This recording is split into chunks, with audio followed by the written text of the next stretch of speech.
What's up YouTube? My name is Kevin. Hope you're having a wonderful day and welcome to Game Center. Today we're going to be looking at everything you need to know from the PlayStation conference in E3 2017.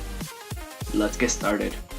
We're going to be kicking things off with Sony's VR games, which are extremely interesting this year.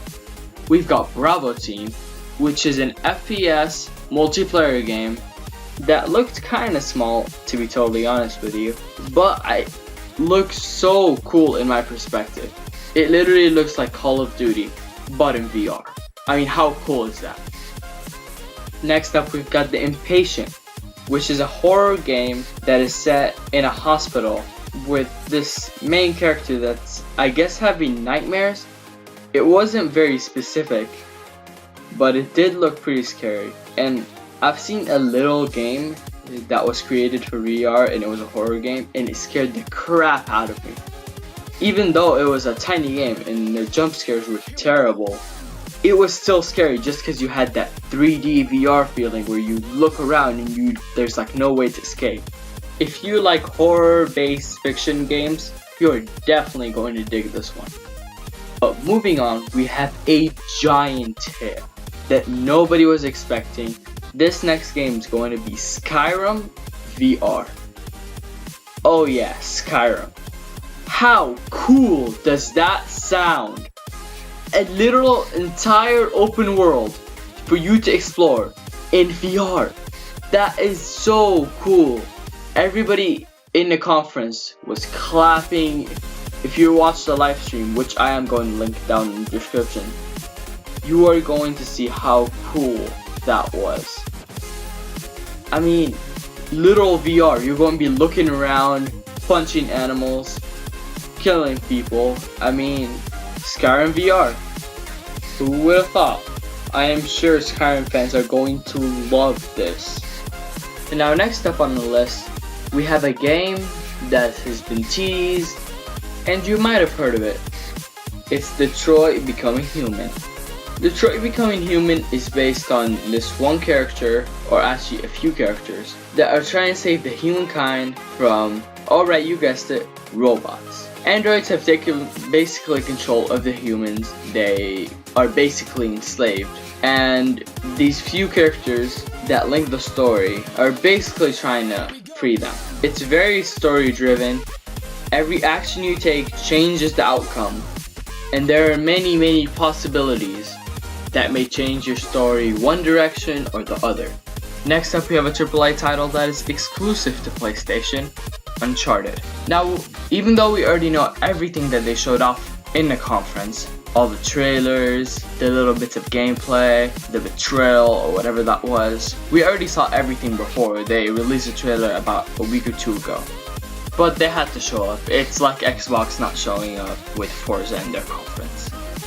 Next up is a personal favorite, Call of Duty World War II. Now they showed off a multiplayer gameplay trailer, which looked absolutely amazing. It is way gorier than people thought it would be. I mean, it's not too gory. If you don't like gore, it's not gonna bother you, but if you do like it, you're gonna love this game. We've got flamethrowers, we've got M1 Grands. I mean, it's perfect, isn't it? If you like Call of Duty in general and you keep up with their games, you're going to love this game.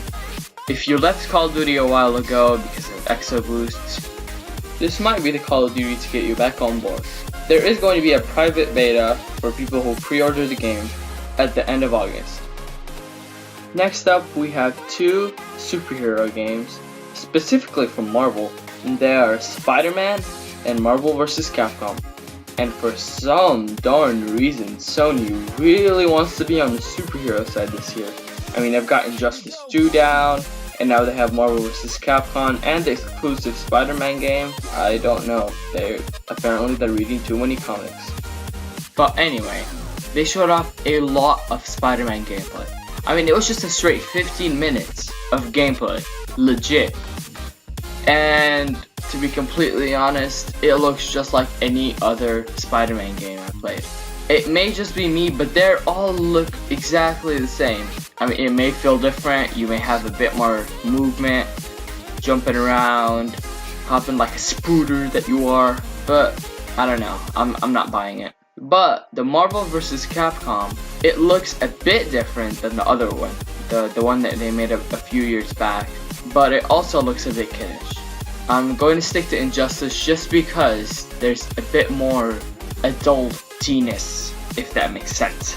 It feels just a bit more children-based for some reason. I feel like it's more for children than it is for adults. I mean, I'm sure a lot of people are gonna buy the game, and especially Marvel fans, because it looks pretty cool. I mean, Mega Man fighting along Iron Man, it can't get much better than that.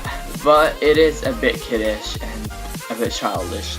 I don't really like that. And Marvel is kind of sticking with that child theme. I mean, look at their movies. There's literally nothing that indicates that it's an actual adult movie. But anyway, we're going to be wrapping things up with an extremely anticipated title, God of War. Oh yes, the game of all games, the AAA. Everything you need to know is right here. Just kidding. They just announced this game and there's only one trailer. We don't really know much about it except the giant turtle thing, whatever that was. And he calls his son? I don't know who that other person is. I am sorry if you're a fan and you know who that other person is. The little child, he keeps calling him a kid. Why? Stay close, kid. Stay back, kid. Like, legit. It was weird. But the game does look fantastic. The graphics are amazing. We've got the very famous Kratos hammer, or did I just say hammer? Kratos axe. I am so sorry. I am going to get so much hate for that. But that was God of War. I mean, there really wasn't much to talk about. It was a very short trailer. We did see a bit of gameplay, but it wasn't enough. We did see that the child, whoever that was turning kinda, I'm not gonna say evil, but he was turning into a smaller version of Kratos by stabbing the other guy in the face. Anyways though, thank you so much for watching. That was all you needed to know from the PlayStation conference in E3 2017. I've been Kevin. Leave your thoughts in the comment section below. What games you liked, what are you looking most forward to, and I'll see you next time. Goodbye.